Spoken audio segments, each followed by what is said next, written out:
Honorable Men Discord. Let's talk Pooh, Shiesty, Gucci Mane. Let's talk about it. How you see yourself is how you perceived. I see a man strong, gifted, head strapping, never down on his knees, begging.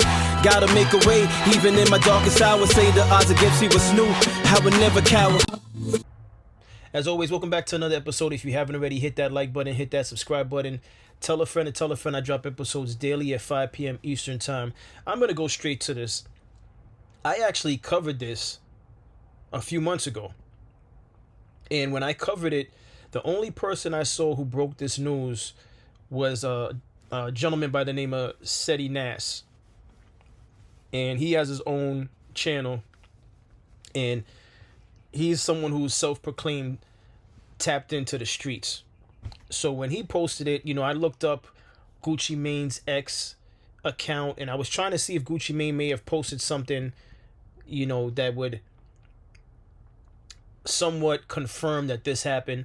But then when I did that episode, I thought about it. I was like, Gucci Mane and his brand, the street brand, and the music that he raps about, why would he want to go on social media and bring that attention to him? Especially if he was, in fact, a victim of a alleged robbery. That's how I looked at it at that time when I did that episode. Now, fast forward, it's out in the open. You got the news reporting it. So this has nothing to do with allegedly and Seti Nas and whoever else covered it at that time. It's a fact. He was in fact robbed. All right. And at the time when I did the first episode a few months back, it was alleged that, his wedding band was taken and various things, but a robbery did take place. But I'm going to play this news report, and then I have one other video queued up, which is just a reaction from a gentleman online.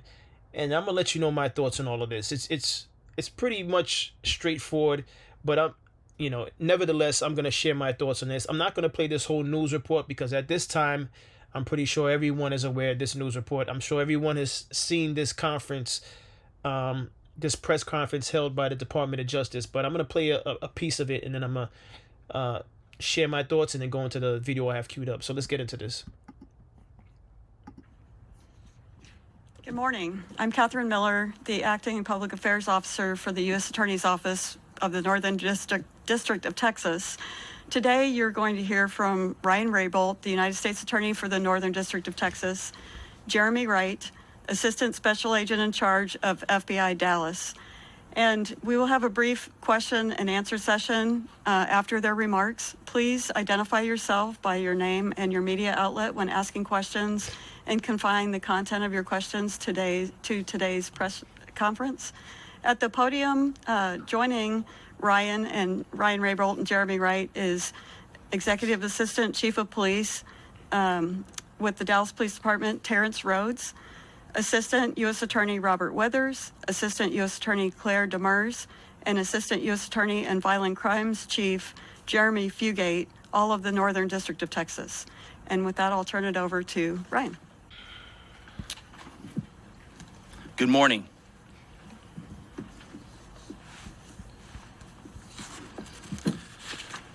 I'm Ryan Raybolt. I'm the U.S. Attorney for the Northern District of Texas. Thank you for coming. This week, 9 individuals, including well-known musical artists, kidnapped and robbed at gunpoint numerous victims at a music studio in Dallas, Texas. 8 of the 9 were arrested yesterday in Dallas, Memphis, and Nashville.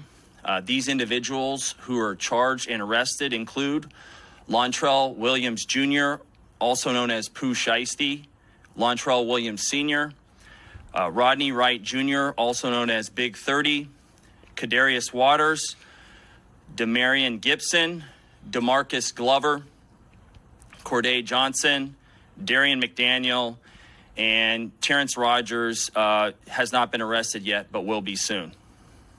The complaint alleges that on January 10th of this year, 3 music industry professionals traveled to Dallas for a scheduled business meeting. Lontrell Williams Jr. arranged this meeting purportedly to discuss the terms of his recording contract with one of the victims.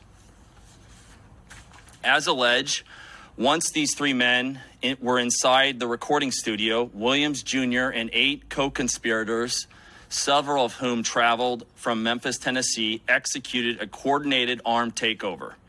As alleged, Williams Jr. produced an AK-style pistol and forced one of the victims to sign a release from the recording contract at gunpoint. The remaining conspirators displayed firearms and robbed the other victims of Rolex watches, jewelry, cash, and other high-value items. One of the victims was actually choked by one of the defendants to the point of near unconsciousness. Defendant Wright barricaded the studio door with his body to prevent the victims from escaping. The ringleader of the conspiracy, Lontrell Williams Jr., was on home confinement at the time of the offense, as alleged, for a prior firearms conspiracy charge and conviction out of the Southern District of Florida. Towards the end of his prison sentence, he had been granted home detention. Part of the terms of his home detention were that he would not commit another federal offense or possess a firearm. His father, Lontrell Williams Sr., is alleged to have helped plan and execute the federal kidnapping as charged in the complaint. And as described further in the complaint, within hours of leaving the Dallas studio, a number of the defendants were on social media displaying some of the items that appeared to be the jewelry that had been robbed from the victims. The charging document outlines some of the evidence, just some, establishing the defendants' roles in the federal offense. This is as follows: electronic monitoring data placing Williams Jr. at the offense location, which would put him in violation of his home detention conditions. Cell phone records and license plate reader data corroborating the coordinated travel of multiple defendants from Memphis, Tennessee to Dallas. Rental car records confirming Williams Sr. rented a vehicle that was used by the group. Surveillance footage from the offense location, a nearby office supply store. I'm not even going to play the rest of this because, again, more than enough channels have covered this, and this is just, I'm just going to add on to what has already been said, and you got to be kidding me. You got to be kidding me. There's a group of individuals, I'm not going to blame it on the young generation entirely because that would be unfair and that would be me attacking the young generation. But there's a large group of individuals that operate like this, brainless, completely brainless. You know, listen, the street life is glorified. It's always been glorified. It's even more glorified than in my time. And there's no brains behind the operation. I've said this on older episodes. It's just complete lawlessness.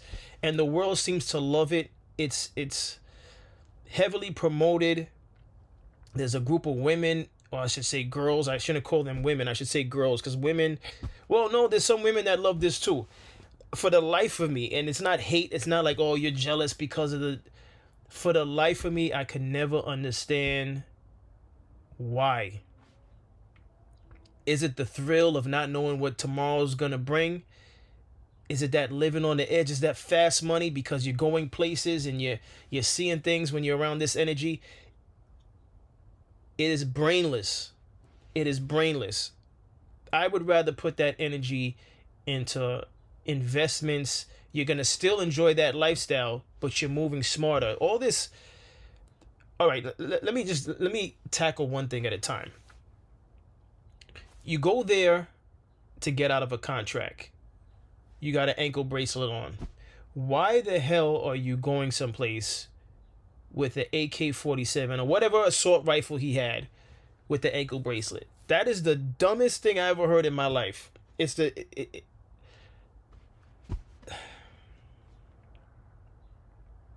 what is the ultimate plan? Who sat down? They're saying he's the ringleader. You mean to tell me Pooh Shiesty sat down and thought this through and said this is a great plan? Is anyone paying attention to the way that some of these other artists are going down? I mean, Lil Durk. You could say at least Lil Durk didn't try to allegedly do what was alleged himself. Right? But then there was the charges, I think, with the card or whatever for those people's flights over to California. right? We know the Lil Durk situation. At least Lil Durk didn't get his hands directly involved. It came back to him, which that's expected also because no one keeps their mouth shut, and because there's just too many ways to catch people nowadays. But there's a group of people, not this young generation, but there's a group of people from the young generation who are so committed to ignorance that they don't even care about thinking things through. This I've never seen anything like this. This is nothing like the generation I grew up on, and I'm not even glorifying the generation that I grew up on and what they did, but I'm pointing that out to say there was some thought behind some of the stuff. Seems like they're just reacting. It's like, well, I'll worry about that bridge when I cross it. That's the kind of mentality that's going on. I'll do whatever I feel like doing, and I'll worry about that if I get caught. I don't care. All I want to do is get out of this contract. You get out of the contract unless they were assuming, and I'm gonna say let's Pooh Shiesty, because Pooh Shiesty, it was all from Pooh Shiesty. All of this was done for Pooh Shiesty's benefit to getting out of the contract, right? Unless he operated like this, assuming Gucci Mane was the man that he raps about, which maybe at one point in time Gucci Mane was like that, but you gotta understand he has a label. He has a lot to lose. Someone who has a lot to lose is not gonna necessarily play by street rules anymore. This guy has a label. This guy has a wife. This guy has assets. He has children. He's not the Gucci Mane that didn't have those things. The Gucci Mane that maybe played the block or what have you. What was Pooh Shiesty's? What was the ultimate plan? When I hear all these details, it's just like you went in there with absolutely no plan. It's like a bunch of just clueless people just throwing their life away. It wasn't within hours. Your co-defendants are posting photos. Keep me away from that type of like lack of intelligence. And those of you watching this episode, don't be offended by what I'm saying. I'm offended at hearing that people are operating this way without even and I'm not here to justify any type of crimes like this, but I could appreciate someone who actually sat down and thought things through. What was the ultimate plan? So Gucci signs and you think nothing's gonna happen? Why didn't even talk over? I could only assume he didn't even speak to his co-defendants about, listen, don't put hands on anyone else. I just need to get him to sign this and get out of here. Why were you, and I'm saying you, meaning Pooh Shiesty, why were you allowing these other guys to rob the other people? How did you think that was going to play out? Did you think that it was going to, for months, you guys were just going to wear jewelry that didn't belong to you? And did you think your co-defendants were going to wear those jewelry and stuff that they robbed? Or was that the incentive to get them to come along because they wanted something out of it? They weren't just going to help you get out of your contract and then you live a happy life and you don't necessarily give them any money. So I guess they went in there like, listen, you do you, we're going to do us, because we got to get something. And they did get something. How long did they get it for? Not long at all, because now you guys are going to be behind bars behind this. And all for what? Jewelry? You know, Nipsey Hussle had it right when he coined the marathon continues and the whole thing behind the marathon. Life is a marathon. Some of you all out there, and I'm only speaking to those that would think that this type of behavior is actually beneficial. You're in life for the long haul. Or at least I'm in life for the long haul. I don't know about anyone else. Some of you all are willing to just take those chances and see where the chips may lay, and they're not laying in a good position. They're not laying where you think it may lay. Because I mean, again, look at Little Durk. All right, and his was somewhat thought out. This is completely different from how the situation with Little Durk played out, and he still has some serious allegations against him. This is just what is this? Then you got your father involved, and that's the scary thing about some of the young men that are out there. Their parents are operating with the same mentality and don't even have the don't have the intelligence. I'm going to call this a lack of intelligence. When you have parents going along with this without even, someone has to step in and say that's a bad idea. How about you stay home since you got the ankle monitor? No thought about that. I'm speechless. I'm speechless. This type of mentality, they would have done something along this line regardless. What just blows my mind is the fact that no one said, hey, you stay home, you got the ankle monitor, it's not a good look. You know, you could coordinate it and set it up, but you don't show up, we'll show up, or something. I don't know. I'm not here to figure it out. That sounds crazy for me to try to figure it out for them. And no matter what I would conjure up anyway, law enforcement would catch you. All right? From your cell phones, from your text messages. You got, I don't even know, they mentioned someone rented a car. Listen, you can't make this up, folks. You can't make this up. Just throwing their life away. But here's my question to Gucci Mane. I'm not even here to talk about Gucci Mane being a snitch and people talking about he's a rat and all this kind of stuff. Listen, he has a lot to lose, and this is why I'm not a fan of individuals who get in the rap game promoting the street life. It's either you're in the streets or you're rapping.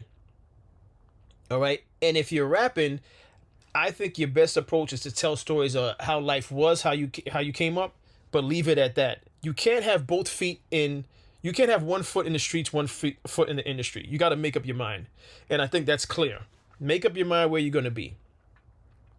Furthermore, when you're interviewed, I think it's very important to note that that's not the lifestyle you live anymore, but it was how you used to live. But now that you're pursuing a music career, you got your mind, your feet planted in the industry, and you're trying to capitalize off of all the trauma and things that you've been through. I think that's the best way to lay it out, because if you actually are trying to do both just to maintain your street cred and love from the people in the streets, none of them are going to be there when you're going through trial. None of them going to visit you. It may at first for like the first day or two, but they're going to disappear, guaranteed. And you're going to be all by yourself dealing with the repercussions of your actions. It's just a waste. It's all a waste. But what kills me the most is no one's learning from everyone else's situations. I don't know how people operate nowadays. I really don't know. Because if I'm in that age bracket, I'm paying attention to everything else that's been happening before me. If I'm involved in the street and I'm involved in music, I'm paying attention to all the other cases that's taking place, and I'm going to say, it ain't worth it. This guy, look at what he's dealing with. There has to be another way. Pooh Shiesty, his situation, he must have felt like he had no other option because he must have felt trapped in his contract, but that couldn't be it. I don't know. I don't know what the solution would have been. Maybe just complete your terms for that contract. You'd have to just wait it out. Complete your obligations, I should say. Complete your obligations to that label and then move on. You might have to just take the L. There's been plenty of rappers before you. And once again, if you pay attention to the history of the music industry, you'd find out there's plenty of groups, rap groups, and solo artists that have taken L's in the music industry. Hell, there's been artists that's in a different genre, R&B, soul, you name it, that have taken L's in the music industry based on poor contracts or contracts that were unfavorable to them. You would not be the first. The problem is that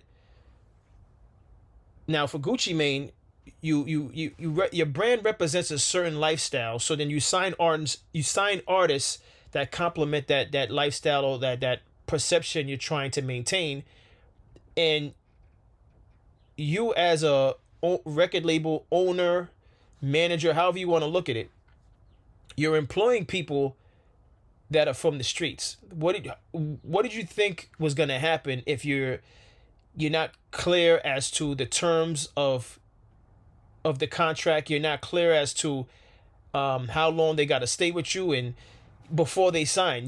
When you're dealing with certain types of individuals, you got to be 1,000% transparent, because things like this is going to happen. If that's the lane you want to go in, if you want to be this, you want to be this street, the super street villain, and you want to sign other villains like yourself, just know at some point in time, these people cannot be contained. They think just like you, or how you used to think when you were out there on the streets. They will bring it to you at some point in time. Don't think that they salute you to the point where one day they won't have enough of you. Why? Because there's going to be certain people in their corner that's going to be talking about you like, oh, he's eating real good. Look at his chain.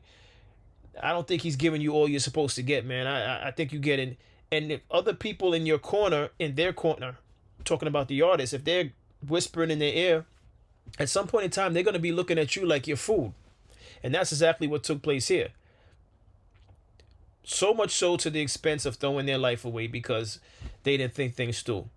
All right, and then Gucci Mane, what's up with the studios too? That's another thing. All right, Gucci Mane signing him clearly, and I don't, if you disagree with me, I'll see you in the comments. He clearly signed him because he sees someone young that's going to keep that street energy up, to keep his brand in the streets. He wants to maintain that street, and that's the problem. You guys become prisoners of your former. If you were actually out in the streets, you become prisoners of your brand, and that's not the type of brand to be a prisoner of. Perfect example, Drake. Many people would say, oh, when Drake started rapping and saying certain things within his lyrics that were street driven, people would say that don't sound right. He's for the ladies, right? So Drake became a prisoner of his brand, the brand of entertaining women. But let me tell you something. There's nothing wrong with being a prisoner of that type of brand. You would say LL Cool J, that was his brand, but that was intentional with LL Cool J. His name is Ladies Love Cool J. That's why it's the LL Cool J. And the reason why I'm bringing that up is using Drake as an example. If Drake is a prisoner to his brand, which is making records for women, that's not a bad thing. Because at the end of the day, women they make up for a large percentage of purchases as far as like tickets, concerts, and things of that nature. So that's not a bad brand to be boxed into or to be a prisoner of, so to speak. But when you're a prisoner of a lifestyle of the streets, there's only so many ways that's going to end. All right? Because most of the time when you come out that way, when you get into the rap game like that, and you're loving the fact that women are throwing themselves at you, they love the fact that you're from the streets. As you get older, develop a family, you're gonna have to maintain that, and you may not even want to maintain that. You might only have like one of two choices. One is to stop doing that type of music and denounce that lifestyle, or continue to pretend like you're still in it like that when you know you're not. When you know you're living in gated communities with a great family, and you go golfing on the weekends, but you don't share that with your fan base. You're out there acting like you still on the corner, and then you end up signing artists that are actually on the corner, and you think you can contain them. You're wrong. You're wrong. This is a perfect example of that. The question is will this thing continue with some other artists out there? All right, bad business decisions on Gucci Mane's part. I understand why he did it. I just explained why, but it's bad. You become a prisoner of that lifestyle. And I don't have the solution for Gucci Mane. You might say, well, then what is he supposed to rap about? He'll have to figure that out as a grown man. And if your fans don't accept that you're transitioning because your life has changed, and then maybe you don't need those fans. But you can't remain a prisoner to a lifestyle that you used to lead by signing artists that are keeping you in that lifestyle, bringing negative attention to your brand. Because for Gucci Mane, let's say this never happened. The lifestyle that Pooh Shiesty allegedly was living, that's bringing energy to your brand. That's not the energy you want. You think that's the energy you want because you want the streets to feel like you're still that street guy, but it's bringing negative energy to your brand. Negative energy meaning law enforcement. That's not the type of energy you want looking at your brand. Think Murder Inc. that had to change their name to the Inc. after a trial. All right?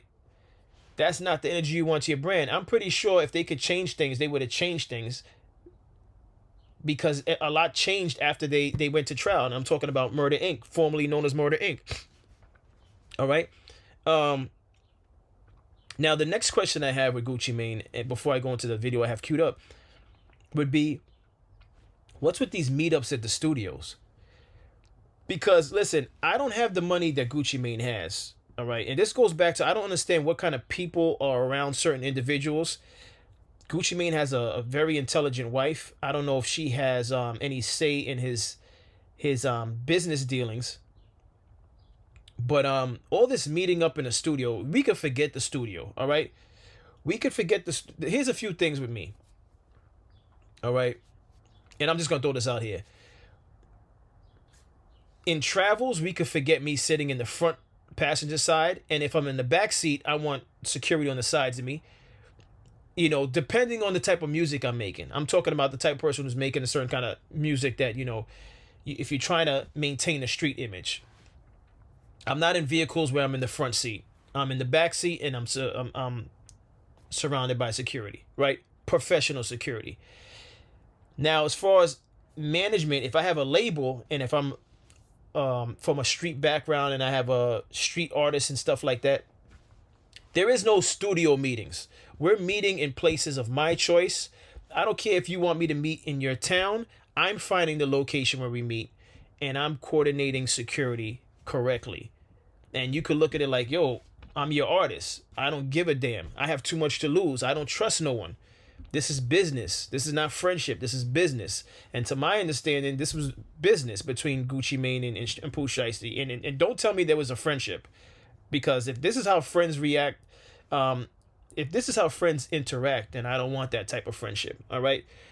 So why in this music studio? With the amount of things that have gone on in a music studio, within the rap game, you would think people would tweak the way they operate. All right. If I sign an artist that's from the streets and I'm in the studio with them, helping them record a record, I'm having security detail outside and in the studio. No one's coming in that's not supposed to be in that session. Only me and the artist. I don't care about if he's like, oh, my man. Unless it's the producer, everyone else is gonna. You're gonna have to miss me with that. No one's coming to the studio session, and that's just gonna be my terms, whether you like it or not. See, the problem is that, again, I could only assume there's a level of comfort. You get too comfortable. You get too comfortable.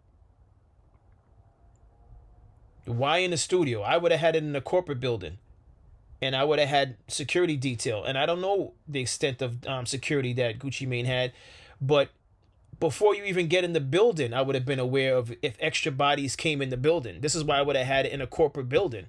Forget the studios. We're not doing studios. Especially if I'm making the kind of money that Gucci Mane has. There's no studios going on. Studios is low-level business moves. That's low-level business moves.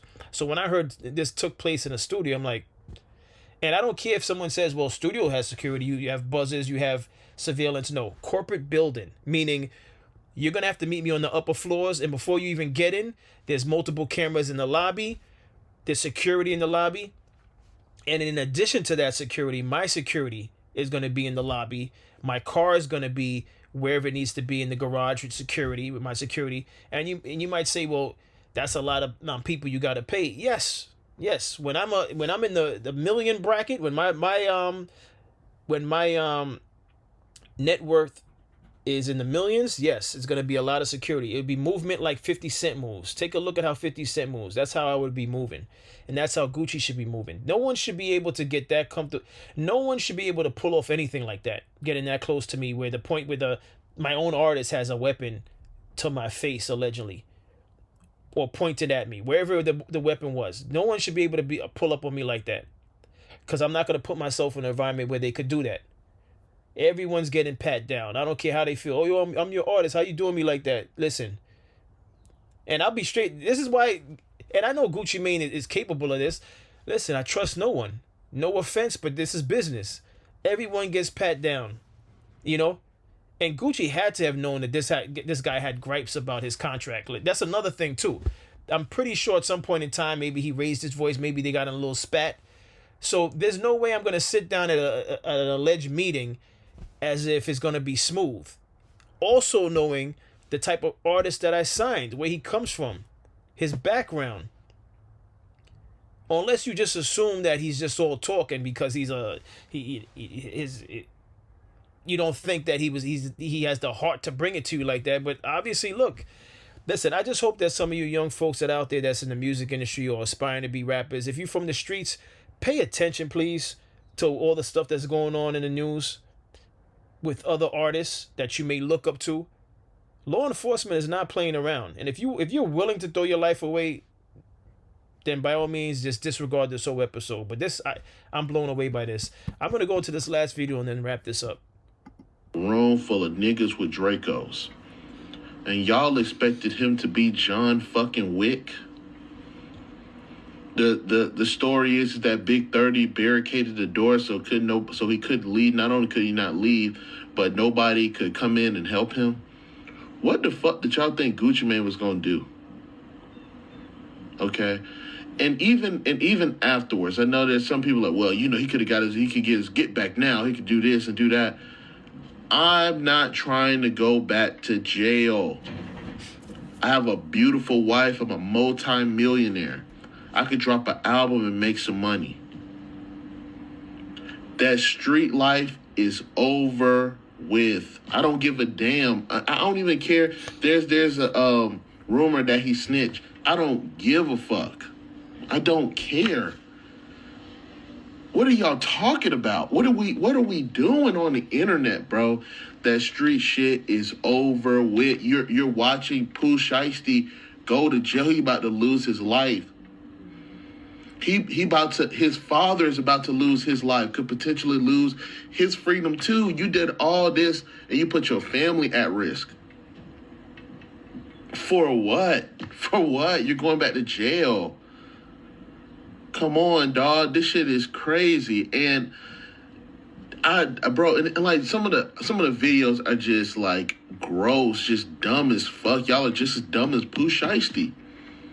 Going to jail for who? I'm not. I'm gonna let the police do their job. I ain't gotta send nobody for you no more. I ain't gotta do it. I got millions of dollars. I got a beautiful wife at home. I got a beautiful house. I'm done. It's over with. We could play gangsta on the track. I don't give a fuck anymore.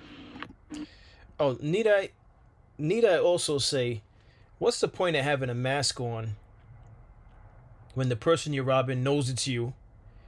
And even if they can't recognize the people that you out of your entourage, all they need to know it's you that's forcing me to sign the contract. It's you brandishing the weapon. That's all they need to know is you. They just need to know one person. In any robbery, all right? And this is not me being a robbery expert. This is just me using common sense. In any robbery, the only thing the victims need to know is the identity of just one person. Even more so if they know anything personal about that one person. Forget about seeing. They don't need to know the faces of anyone else. It starts with knowing at least one person that they could bring in and have them go through an interrogation. They just need to know one person. So all those other people, if they were masked up and all this stuff, that meant nothing when Pooh Shiesty himself, forget about the ankle monitor, Pooh Shiesty himself forcing his boss to sign him out of a contract. You might as well have gone in there with no mask on your face. First of all, you set up the meeting, so the whole thing is just dumb. Every last bit of it is dumb. It really is. It really is. I would be surprised if anyone comes in the comment section and say that this wasn't dumb. No one should have been wearing a mask at that point. And again, the only reason why the other individuals probably were wearing a mask is because they figured, you know, no one knows who we are, which they probably didn't. Gucci Mane probably doesn't know everyone that's associated with Pooh Shiesty. But nevertheless, if Pooh Shiesty's robbing you, you don't need to know the rest of the people. He knows them. I know he knows them because they're here with him. Father barricading the door. Did this guy really think he was gonna leave that contract, leave that that label, and start another one and run off into the sunset? Did he really think that? I listen. There's just so much stuff going on in this world, and then the stuff going on in the music industry. The music to me is bad already. And then you got guys crashing out. Look at me using young terms. You got guys throwing their life away for what?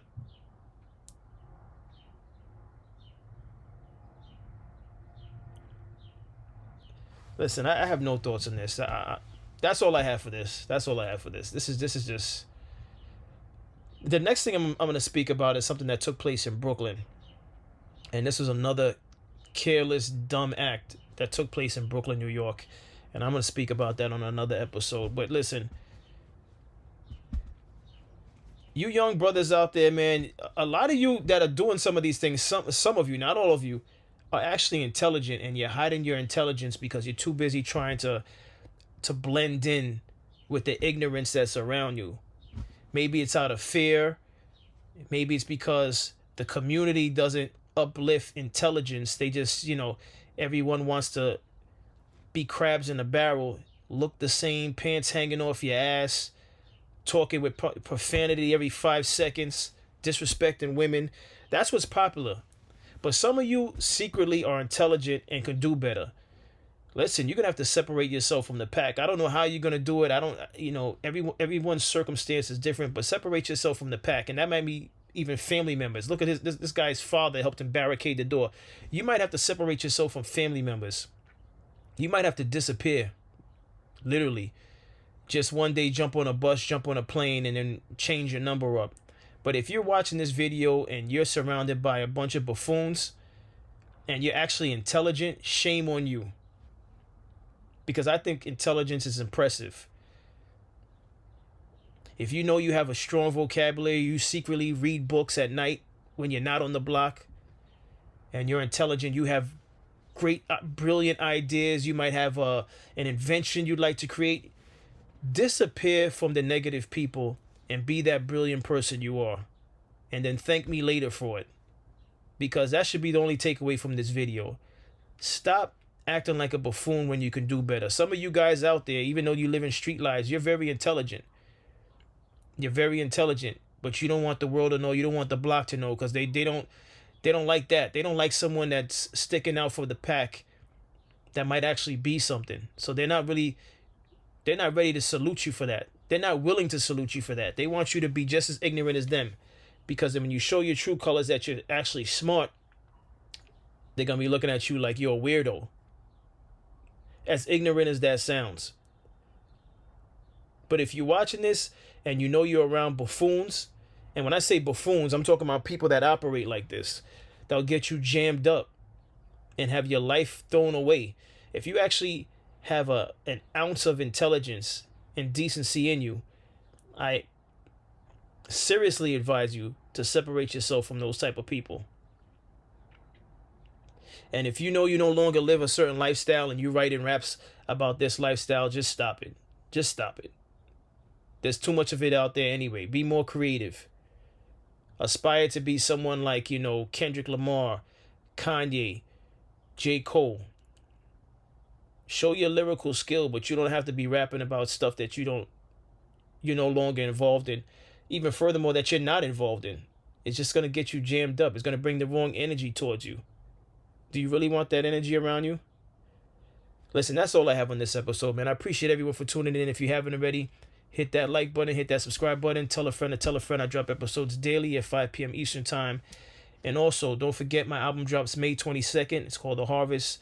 I have 2 videos out at the time of this recording. I have Dancing with the Devil and I have Pain.